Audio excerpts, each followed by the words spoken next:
1, 2, 3, 4. Chop, chop, chop. It's cure of the what now? Gather the ingredients. Cure of the what now? Not much time to prep before it's time to start the show. Oh! Guests are arriving. Cure of the what now? Everybody's smiling. Cure of the what now? A tasty party starting. Now it's time to go. Woo! Ooh, served hot and fresh. Itadakimasu. Hello, fellow princesses and paupers, and welcome to episode 32? No, episode 33 of season 2 of Cure of the What Now? Yum! The one show where we know it is okay to run off with your friends when you have princessy responsibilities, as long as you have a body double to take your place. Absolutely. That's how the president does it. My name is Kat. And I you- didn't say the president of which country. No, fine. That's anything else about you this week, perhaps? Or, I'm really good at eating tea cakes. Oh, okay. Fantastic. What about the rest of the ceremony? No, just the eating part. I'm your co-host, Joel, and I've decided that I'm going to partner up with my lifelong best friend, and we're going to squish cheeks together in order to create more evil in the world.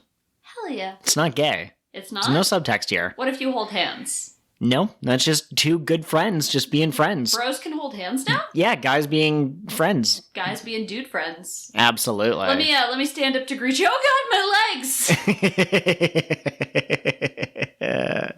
I feel like my legs have gone numb from the way I have to sit on them during a tea ceremony is a pretty standard trope in PreCure. They did it in Kira Kira as well, and I'm here for it. It cracks me up every time. Absolutely. And I like the way that, well, we'll get into it, I suppose, when we start talking about these episodes. I have a kind of zany discussion question. So, what about a PreCure season where the civilian form and the PreCure form are two distinct personalities? So it's a little bit like Shaman King a bit, where like you team up with like a spirit, and then that's who actually fights alongside you. Okay, I like it. Would that make the PreCure self be the fairy for the season as well, or would you have a separate fairy? Well, I'd probably have a single fairy, like in Kira Kira PreCure a la mode, longest series title ever, where you just had the one Pecorin, and I guess technically you had Elder as well, but I would have one fairy that's like somehow the gap, like maybe it would be the gap between present and past, so maybe the PreCure are warriors who already saved the world, and then the hosts, I guess you would call them, are the girls who have to currently save the world. And what I think would be kind of interesting is you would have to balance why the hosts are a necessary part of the component. Like, could they just be meat puppets? Could the PreCure possess dolls and fight the evil guys? And I think the answer is that there's something about the way that these current hosts act that helps elevate the PreCure even further. Okay, I like that. I think the main girl would be someone who's really passionate about history, and she'd be like, history connects us to one another, and the bad guys would be like, yeah, who cares about your history? Yeah, absolutely. I kind of like that. I like the idea of the bad guys also being like past villains that they fought. So like maybe let's pretend that there's three. There's a pink, yellow, and a blue. That's the pretty common trio, I think. And so, like, the pink came from, like, 1,000 years ago, and the yellow came from 800 years ago, and the blue came from 500 years ago. And somehow they're villains from those same time periods, revived in the present day, and they, like, learned technology or something. And so, like, they've upgraded themselves. So the tactics that were used back in the day no longer work. And so they would both be kind of like patooey to the other ages. You know, like the guy from 1,000 years ago would make fun of the woman from 800 years ago. Like, oh, you're so weird. These kids. But also they would have like a rivalry with their PreCure ghosts that they're fighting. Okay, I like it. Okay. Do you have any other thoughts about this season? This was your big discussion question. You were really excited about it. I mean, I think there's a lot of leverage you can come out of here. We've had episodes with where like maybe Kokone and Pam Pam have to grow closer, or Ran has to spend time with Mem Mem. And what you have here is a specific type of teamwork where the modern day characters would have to come to grips with like cultural differences or different perspectives with the people. And if the host refuses to transform, then the PreCure is essentially powerless. But if the PreCure refuses to lend their power, then the host is kind of powerless. And so they're going to have to find a way to bridge that gap. You could have an episode where another character is temporarily given PreCure powers and becomes the new host for one of the other PreCures. So the cure form is the same, but the civilian is different. And then maybe the main girl or whoever would have to kind of like realize like, oh, I do actually really want to help people, and maybe I should have listened to, I don't know, Quan Shi is the name that comes to mind, because that name sounds ancient to me, but, you know. Yeah, also apologies to anybody who speaks those older languages if Joel just made up random sounds. Yeah, absolutely. Yeah, no, I like that idea a lot. Joel, if you're ready, what episodes did we watch this week, and what are we going to cover next week? Funny you should say that, because I'm not actually ready. Let me come down here.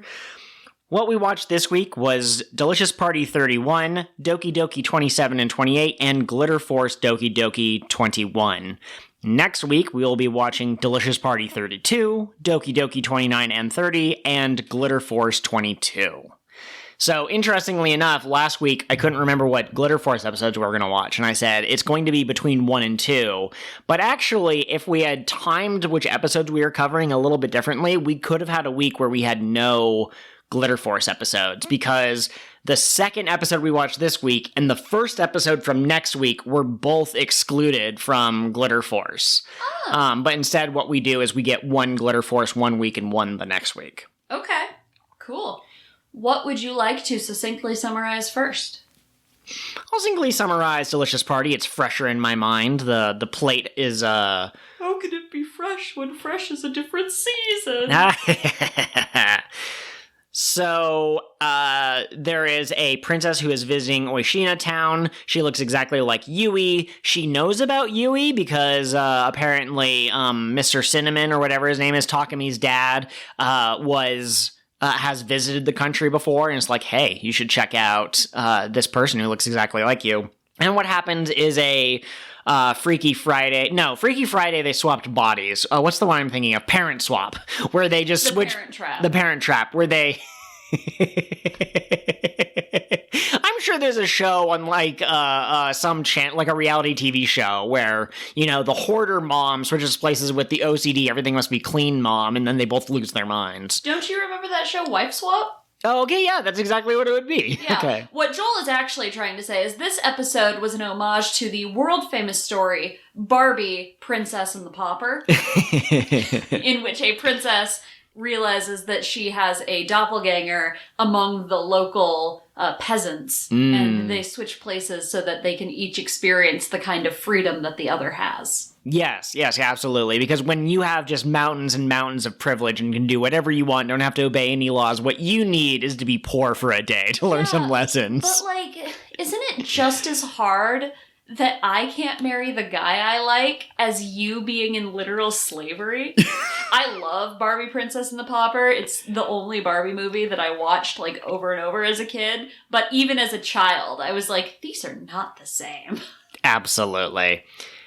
But, so they swap places, so Yui has to pretend to be a princess who doesn't really talk all that much, and then the other girl, I should have written down her name, it's like, Myra. Myra gets to experience the town, she gets to enjoy delicious food, she gets to go to the museum, she gets to have a lot of fun. Or no, she doesn't go to the museum, Yui goes to a museum. Anyways, they both learn a bit of an important lesson. This episode features the transformation of the PreCure, but they don't fight any monsters.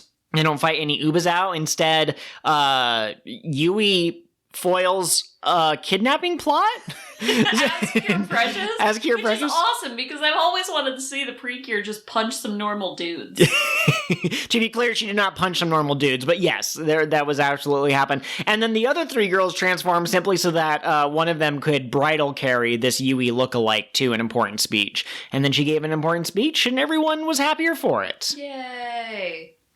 In the first episode of Doki Doki that we're watching, I'm a little confused. We'll go into it when we do the longer discussion, but the girls run into Aguri's human form, and they're really surprised that she, has a civilian life. She lives in a house. And they're really surprised that they're not supposed to call her Cure Ace, even though they themselves also try to keep their identity secret from their parents. But anyways, they meet Aguri, they go to a tea ceremony type thing, because I guess that's the kind of house or the business that Aguri's grandma runs. They learn an important lesson about how cool Aguri is, but Aguri also learns to have some fun. She kind of loosens up a little bit around these other girls, and then they save the day. Also, Gula and Leva team up together, and we see them create an extra big disdain that they are only able to defeat by using the Doki Doki energy field that they can generate. The thing that they did in the last couple of episodes, but we don't have a name for yet.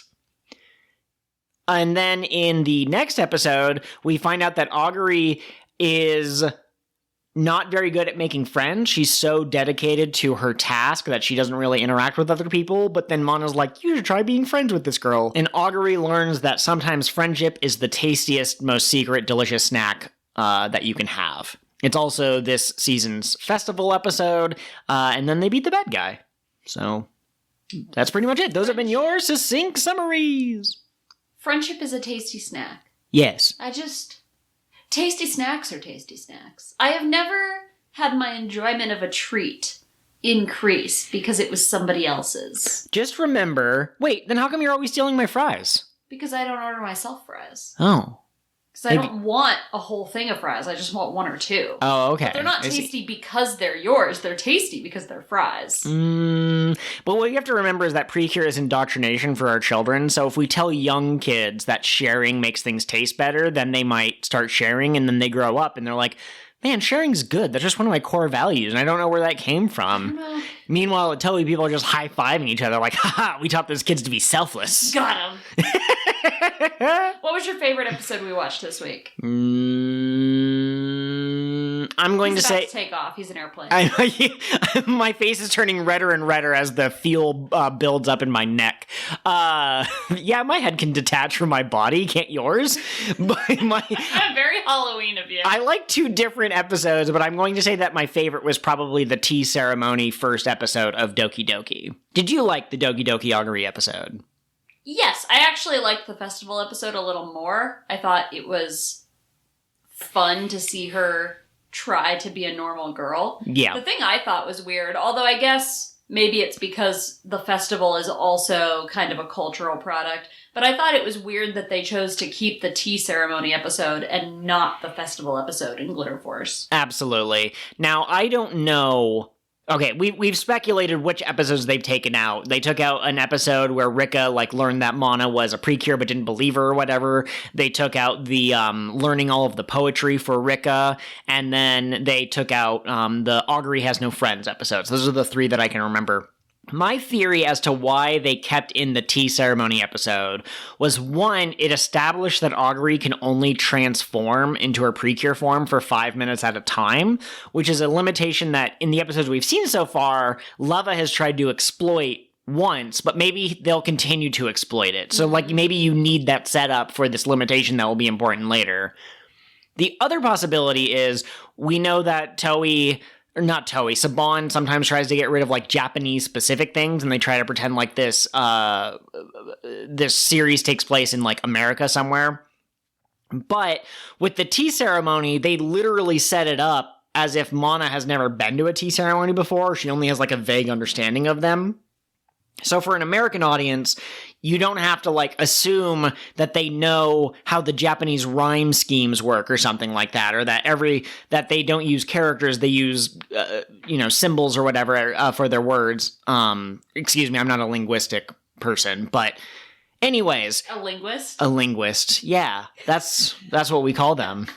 I'm not a linguini, okay? I'm not a tasty noodle that can be slurped up for your enjoyment. You are more Italian than Chris Pratt. Probably, yes, absolutely. A bobbity booby. Be more Italian than the Chris Pratt challenge. Eat a spaghetti. But anyways, or anyone who has ever been in a calzone zone gets to claim that they're more Italian than Chris Pratt. Hell yeah. But anyways, this episode, they can just say, like, step 1, go to a tea ceremony. Step 2, the host serves it. Step 3. And so it's just laid out so that even an American audience can understand it. Okay. There's something else that you noticed in the Glitter Force episode about Aguri. Do you remember what the difference between Aguri and Natalie? Some important backstory between the two characters? Yeah, okay. So I have been theorizing that perhaps Aguri and Regina are related somehow. You know, twin sisters, halves of the same whole, in an ego, something. Spirit bonded, something, yeah. Right. And in the Doki Doki Aguri tea ceremony episode, all we learn is that she has a time limit on her transformation. And we learn that I was her partner before. Yeah, and they got separated somehow. Right. But in the Glitter Force version, she tells the girls, I was born on another planet. Yeah, she says, I don't remember where I'm from, but I know it wasn't Earth, and also this grandma character is my adoptive grandma. So that is very interesting. Now, I have a theory that I've been kind of cooking in the back of my mind. Like, why would they insert that piece of information in this episode? Episode 21, was it, of the Glitter Force series? But maybe we're going to find that information out later in an episode that they cut. So they decided, you know, this episode's kind of like Natalie's backstory episode, and maybe there's more information to the backstory, but this piece was in that episode that we cut because it had clowns, or, you know, this Japanese version of, you know, it had mahjong in it. We can't let the children learn about mahjong. It'll corrupt their minds. And so they had to slip that information in somewhere else where it would seem relevant. Okay, I think that would probably make sense. But, like, I know this is a show for children, but I'm always very impressed with myself when I guess twists anyway. Yes, absolutely. Well, and, it makes much more sense why Natalie freaked out when they almost called her Cure Ace in front of the grandma, because, like, now we know that the secret identity is more than just, this is my adopted family. It's, this is my adopted family, and I'm from another planet. Do you think the grandma knows that she's adopted, or do you think that it was like memory parasite type thing? Yeah. I think I probably memory parasited her. I think that was foreshadowing when she did it to Mana's family. Okay. Also, does Mana's family still believe I is her younger sister? We didn't see any resolution to that. Did they just forget the next day? That's a good question. I assume, like all good memory parasites, that once she's out of sight of the person, the altered memories revert back to normal, and you forget any time that you may have been hypnotized. Oh, I love that. Yeah. You could do some really interesting things storytelling-wise with that. Mm-hmm. It's just like the silence from Doctor Who, which was a pretty sick idea, to be honest.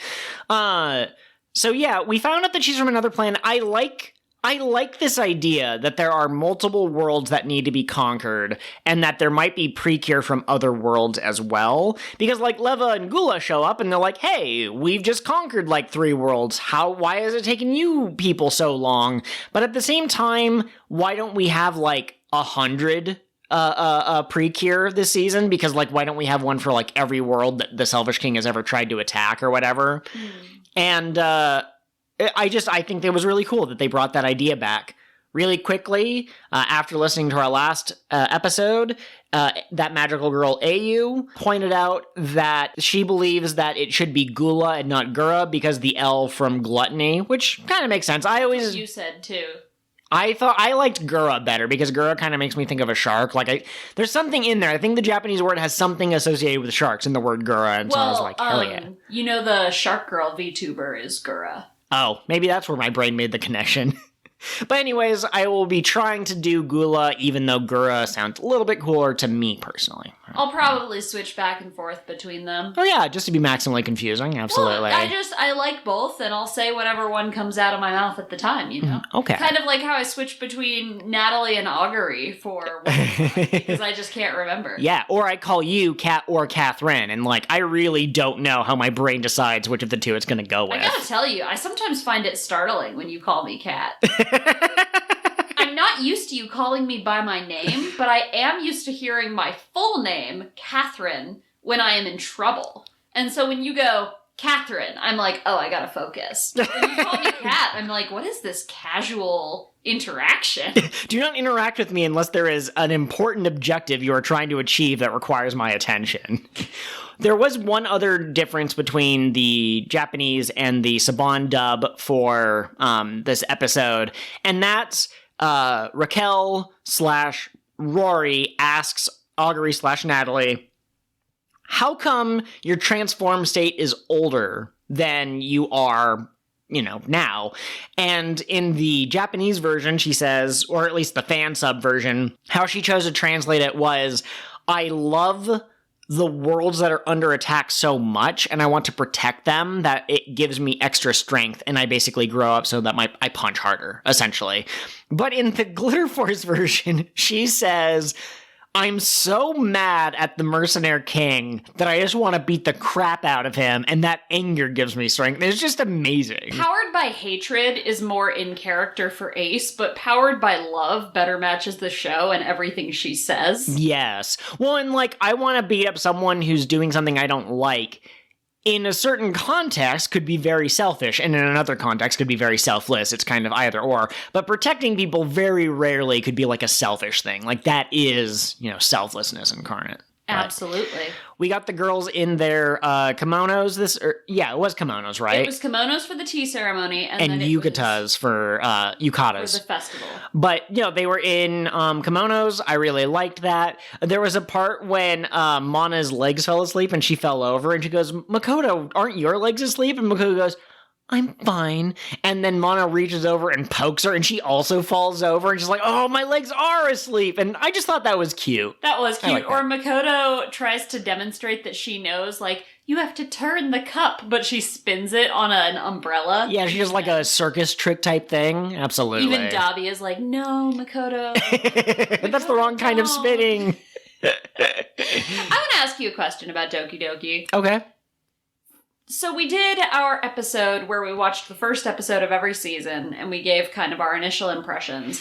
From that initial impression, is this the direction you expected this season to go? I think so. Well, yes and no. I think the theme of the series was pretty well broadcast in its first episode as this kind of thesis statement, if you won't mind my hoity-toity language. But I guess I would, from the first episode, expect Mana to be doing more interactions with individuals. She would meet someone who just kept arriving late to all of their meetings, and she would somehow find a way to help them arrive on time to every meeting that they ever go to. And so there's less Mana directly helping people that then get turned into disdains or whatever. But overall, yeah, I'd say that the themes are pretty close to what I was expecting. I agree. I did think Mana was going to be a lot smarter. I feel like she's kind of dumbed down a lot as you go through the series. She doesn't go through a lot of character growth because she still already is she already knows the lessons, yeah. She had that moment with Regina, but that didn't last very long. But I think Cure Ace has kind of replaced her as the smart character.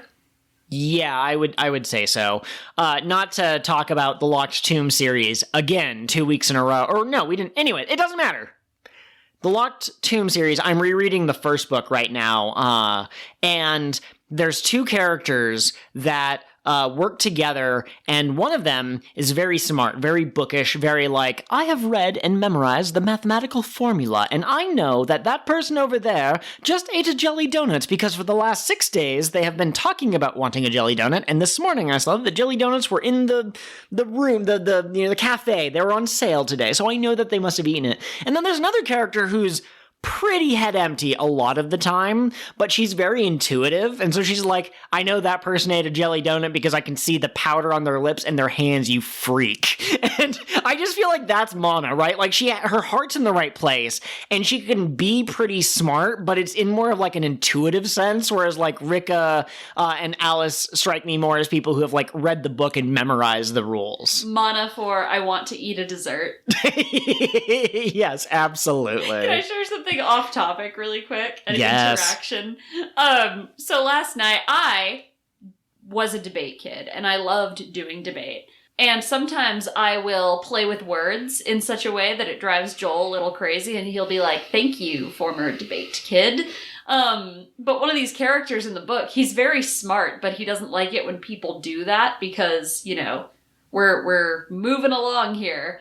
And he was giving Joel a hard time and he goes, you have to stop that. And I go, why? And he goes, because you'll make Palamides sad. And I went, oh, Palamides, okay. And he goes, you care about a fictional man's feelings more than your husband's. Yeah. Here's the thing. You can't bother Palamides no matter what you do. You can't poke him until he's like, stop that. And you can't like repeat what he says in a silly voice and annoy him. So like my entertainment value is to be mocked lightly. And his entertainment value is that he's a fictional character who you'll never reach his level. You'll never be that high on the pedestal. Absolutely, yeah. So read the book series just for Palamides. Just saying, Palamides is the best character of anything I've ever read, and I love him. Spoiler alert, since he's not much of a character in the first book. But no, that book's really, really good. But this is not a Locked Tomb podcast yet. So we're coming for you, Tasman Muir. You're going to be on our show. I don't think that I have the meme knowledge. I don't think I have the internet language enough to go toe-to-toe with her. I've got the meme knowledge, and you watch The Weekly Planet, and they're Australian, and she's New Zealand, so you can, like, connect with her on semi-Australian level. Absolutely. Did you know they don't call pancakes in Australia or New Zealand? Anyway. This is not a pancake discussion podcast, Weird Descendants. Doki Doki, did you have anything else you wanted to say about the tea episode before we move on to the festival episode?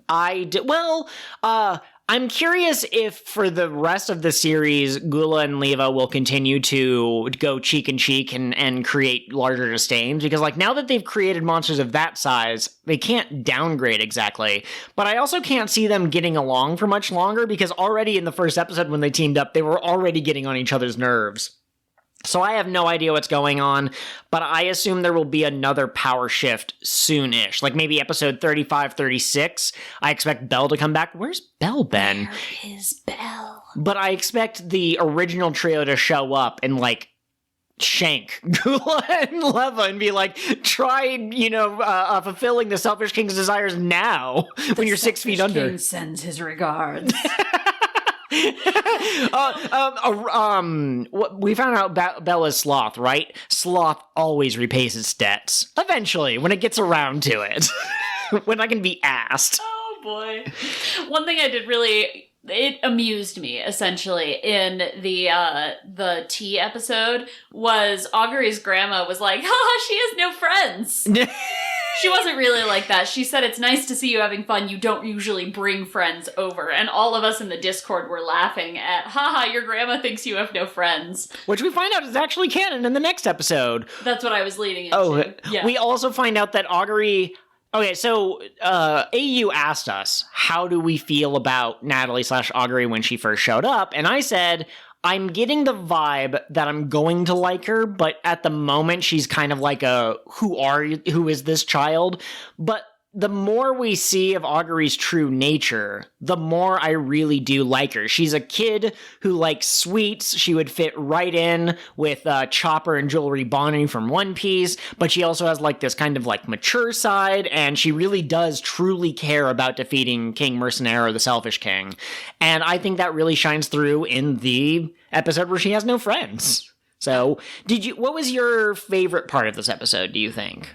I really liked the scene when they were all trying to catch goldfish. Yes, absolutely. This girl who wants to be friends with Aguri but doesn't know how to request friendship is like, I really like that black goldfish. And Aguri's like, I know how to do it, but she misses. And then all the other girls are like, I can do it, and they all mess up. And then Alice catches like 1,000,000 goldfish, but it's too many and they all fall out. And so she doesn't get the goldfish. Well, and like Lance falls off of her head or something and that like distracts her. So like she's perfect, but someone else messes it up for her. Or they're doing a like a pop cork gun type thing, knock over a prize and win the prize type of thing, and it goes terribly wrong for a lot of the characters. But eventually one of them is like, all right, let's go. Ace shoot. And then she managed to get it and won in order to give the toy that her friend wanted to her friend. It was a good episode. There's a really weird moment at the end where she decides to go join the fight, and she looks at this friend and she's like, will you sit here and wait silently for me and not open your eyes or look? And the girl's like, I'll do anything for you. And so this girl closes her eyes and folds her hands like she's praying and just stays there while Natalie goes and fight the bad guy. And I don't know, I found that extremely strange. Yeah, I do appreciate that Aguri was kind of like, how do I, like, as other shows would like try to find a way to distract the civilian characters so that the PreCure can go off, transform, and fight or whatever. But in this one, Aguri's just like, look, I have a secret. Don't ask questions. I'd have to kill you. Sit right here. I'll be back. Close your eyes. Like, I just, it's so direct. It's such an interesting way to try to, solve that problem. So this is also sort of kind of where Aguri / Ace gets her sparkly Doki Doki energy field sort of thing. It doesn't appear to make her Ace shot a different color or anything, but it does defeat the bad guy, and it does show that they're all growing as people, and that she learned the most important lesson of all, which is love. One other thing I wanted to shout out from this episode is at the beginning when the villains are trying to decide how they're going to attack the PreCure today. Gula is sitting there and he's eating, I think it must be some kind of mochi because it's stretchy, but he tells Leva, I'm eating this stretchy dessert.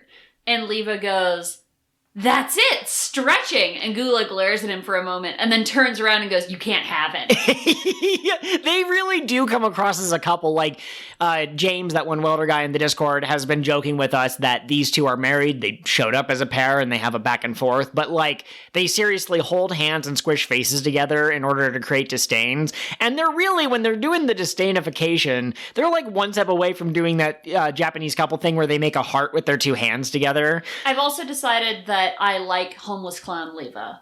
Yeah. He has grown on me. I have accepted his kind of odd design. I like him, even though he is possibly problematic. Yeah, I would say he's definitely problematic, but he's not maliciously so. But there's, to go back to this tea ceremony episode, the Disdain and Gula run off because they, like, smell dessert. Gula smells dessert, and the Disdain goes with him, and Leva's like, hey, wait for me, guys! And the way he runs is so foppish. It's such a dandy, like, arms out, I don't know how to run, because I'm not like one of those guys. Because they are drawing him in a specific way, very much on purpose. Yes.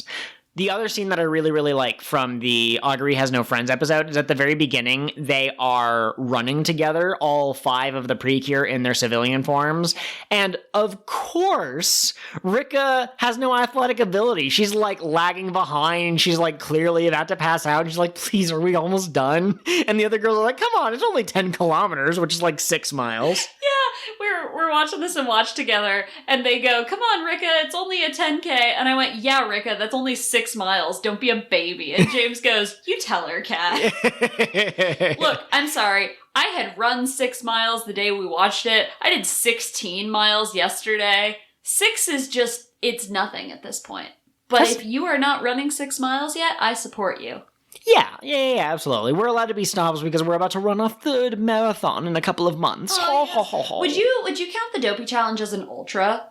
Like, no. It's split across several days, but it's still a lot of mileage. It's a lot of mileage, and it is a specific challenge, but I would not count it as an ultra. It has to... I am a very lawful good. Like, it needs to follow the definition of an ultra. It needs to be one race that you do all at once. So what I'm hearing... Ultra next year? No. I won't do an ultra, but you can if you want. I will. I'll cheer you on. Yeah, absolutely.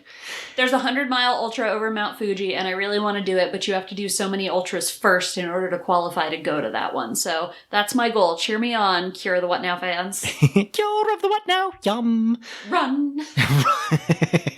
I love that. I'm trying to think if there's anything else from this episode specifically, and I can't really think of anything. I will point out that our prediction was wrong. We did not get a Belle-focused episode for the episode where Mana was going to get her sparkle glow. Technically, that very first episode, when she got her love lead taken away, was her sparkle episode. I still kind of wish that they'd circle back and give her another one that was... I don't know. It felt like that one was less of a Mana learns a specific lesson and more of a the team learns a specific lesson, even though the episode clearly is like Mana's the one who's kind of out of it and not feeling it, and she's the one who has to get her mojo back. The Mana episodes just never feel like Mana episodes. Okay. Like, she's so competent, she really doesn't get her own screen time. But that is pretty much all I have to say about Doki Doki. Are you ready to talk about Delicious Party? Yes. I loved this episode. Did you love this episode? I love this episode a lot. I think it is very neat, and AU actually calls this out specifically in their love letter for this week. But there were no bad guys. There wasn't a monster of the week. Well, there were terrorists trying to take out a princess, but there were no capital B, capital G bad. There were no Ubazows in the Yeah, Boondrew gang just off for an episode. Which is cool. Like, I like it when shows like this that have been going for a long time and are very formulaic tweak the formula just slightly. You know, you don't have to like completely change what it is, because if I wanted that, I would just watch something else. But doing little things every once in a while is a fun mix-up. And I really liked that the girls were like, because the princess overhears Yui do her transformation and she goes, "What's that?" And they're like, "It's a saying to give you energy." And then at the end of the episode, she whispers, full of energy from piping hot rice. Yes, absolutely. That was so good. To give a very minor spoiler for Tokuger, which is Catherine and I's favorite Sentai season. Oh, Tokuger was so good. There's an episode to talk about, you like when they have a formula and they break from it. There's an episode where, due to reasons, and that's why I say this is a spoiler, they can't stay transformed for very long. And when the bad guys point this out, one of the characters goes, "Why do we spend so long posing post-transformation?" That's my favorite line from that series, I think. It's so good. It was so good. Oh, man. Really sky-high, 1,000-foot view of Tokuger. They are on trains run by imagination. Yep, absolutely. So, I really like this episode. I know that I am quite quick to ship a lot of different characters, but, like, something about the way that, like, Yui and Myra interacted, it kind of did feel like they were about to start making out at any moment. Not that I think that they were actually going to, of course. But I really liked this episode. I liked the fact that Myra accidentally added fuel to the Takumi Yui ship by, like, saying hi to him in so courteous of a manner, and he was like, "Wait a second, who are you?" I love that he immediately knew that wasn't Yui, just like he pretty quickly determined that Cure Precious was. Yes, like, yes. He knew there was something going on with Yui. This boy cannot catch a break. Like, No. They didn't even loop him into the shenanigans. They didn't tell him. My poor Takumi. Boys are icky and can give you cooties. And rabies. Have we seen Takumi get his shots? Show us the documents, Takumi. Are you safe to be in human companionship? What? I'm sorry. I am censoring that out. Yeah, I absolutely am. I made a reference to Nick Doramio, which is one of Joel's favorite YouTubers, but it does not fit with our style of content. People are going to think that you're talking about... And now I'm going to have to censor that out as well. But that's a conclusion that people are going to come to. Shame on you. No, I'm just saying. Shame on you. Podcast canceled. Get out of my house. Aww. Guys, I am houseless once again, and asking for you to support me on PayPal. Send my wife messages saying, "Are you sure he can't stay in the house?" The PayPal thing was a joke. You don't have to send him money. He still lives in the house. We don't have a PayPal. Yeah, absolutely. I really liked, there's a part where Myra can't figure out what type of food that she wants to eat, and they're given parfait by Amane's hot brothers that everyone is admiring except for Amane. She's just like, you guys are embarrassing. I love that dynamic. But after she has a parfait and they realize like, oh, you like the sweet and sour combination, here's a sandwich. Now, I don't know if it's like the type of sandwich that I eat with just like 2 slices of bread and then stuff in between. Maybe it's like a Japanese specific food that's not exactly a sandwich. But the way they drew it, she ate it sideways. So, like, she's a monster. Okay, we know that this princess has committed war crimes. Imagine a triangularly cut sandwich, and you're holding it by the angle such that the L of the sandwich faces you. Mm. And she doesn't take a bite out of the top point. She takes a bite out of the flat face that is facing her. It was just weird. It was weird. Also, Joel, the thing she was eating was a fruit sandwich, which we don't really have here, but they're pretty common in convenience stores in Japan. But they're like fluffy white bread, whipped cream, and some kind of fruit. In this case, it was strawberries. Absolutely. So it's like a fancy dessert sando. Interesting. Now, sando, very nice Australian reference right there. That's Australian? The only people I've ever heard it called a sando are the Weekly Planet podcast. Japanese people call them sandos. Oh, okay. I believe you. I want a Tamago sando so bad. Now, this is not a love letter note from James, that one welder guy, but we do have a PreCure and Toku channel on our Discord. Check out the link in the in my bio or in the YouTube description. But and so when he was watching the episode, he was posting some of his thoughts, and there's a part where, because you have to have all the PreCure transform in an episode, you can't just have an episode that's only about Yui. Are you crazy? They have Ran, Amane, and Kokone decide to transform so that they can take Princess Myra to an important speech that she has to give, a location. And so Mari grabs Myra, pulls her out of the room, closes the door, and then the 3 girls transform. But then we get a screenshot or a view of the door slightly open and like rainbow-colored lights are coming out, and Myra can see that. And so James says, oh, what's that beyond the door? And Mari's just like, the Aurora Borealis. The Aurora Borealis? At this time of year? At this time of day? In this specific place? Localized specifically to Amane's house? And Mari goes, yeah, crazy how that works. Can I see it? No. Thank you, James. That was a wonderful inclusion. Addition, yeah. Also, he and I both really appreciated, there's a scene where Yui's been tied up due to parent trap shenanigans. They thought that she was Myra. But she can just apparently just break out of the ropes with her own strength. So here's my theory. She can use the kilocalorie punch when she transforms into Precious. And it started out at 500, and now she's up to 2,000 because she's been lifting, right? So I think that in her human form, Yui is capable of like 200 to 250 kilocalorie punch.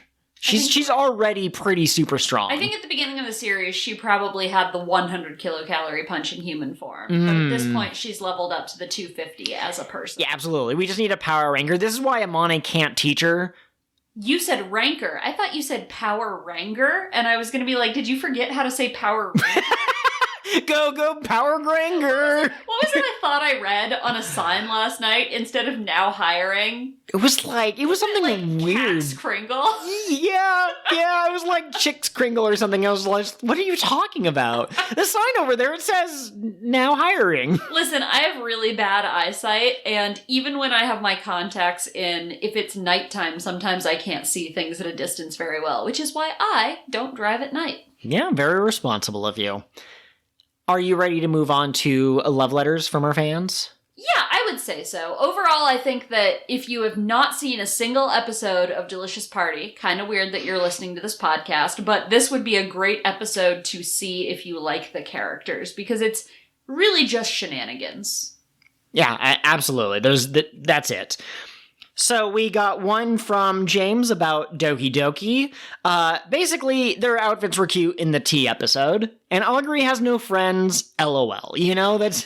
Poor Aguri. agree. James came back to us and he was kind of like, I like those episodes, but I can't really remember like the meat of the episodes. These are my overall thoughts. And it's like, yeah, I liked the way that they looked in their kimonos and yukatas. Absolutely. Ayu was also very into the there's no monster of the week this week. Like, we get to see them transform, but not to fight a monster, just to be transformed. I love that they use their powers to get this princess safely to her speech location. And we get another girl, princess carrying another girl. Even like a little bit of like, I'm afraid of heights, so I'm going to lean into it. Like, there's some good soil here in which you can plant some fanfiction seeds. Absolutely. And they will grow into a bountiful crop. Yeah.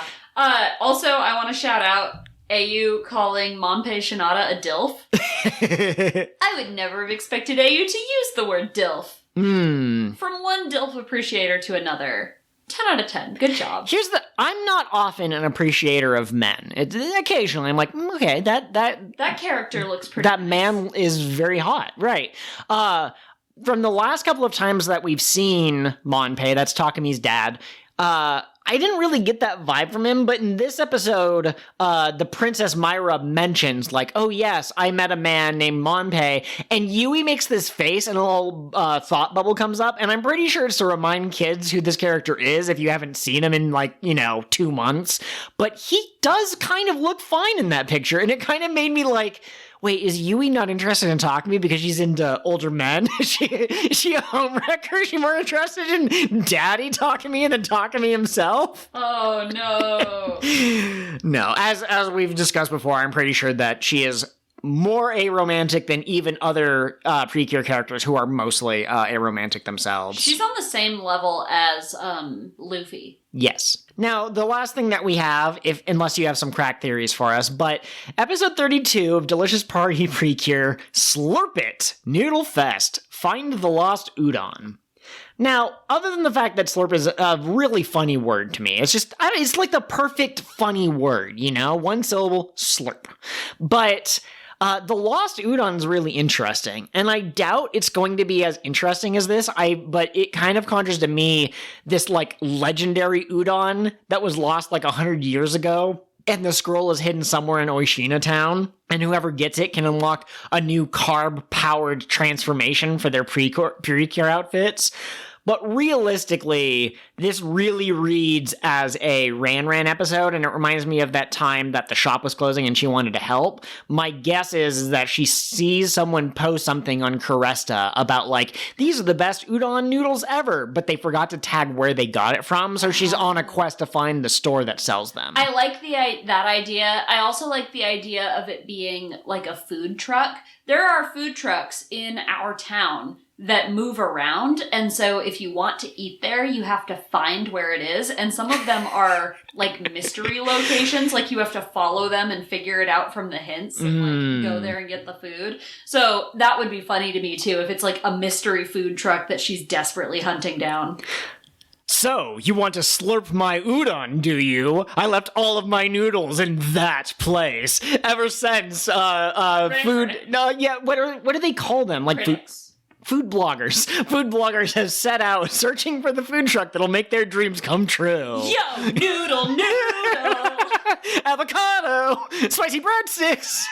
And that's when your toot final thought outro goes here. Thanks for listening, everyone, and don't forget to slurp that nude! Thank you all for joining us for another delicious plateful of Cure of the What Now. Please take a moment to rate and review wherever you get your podcasts from.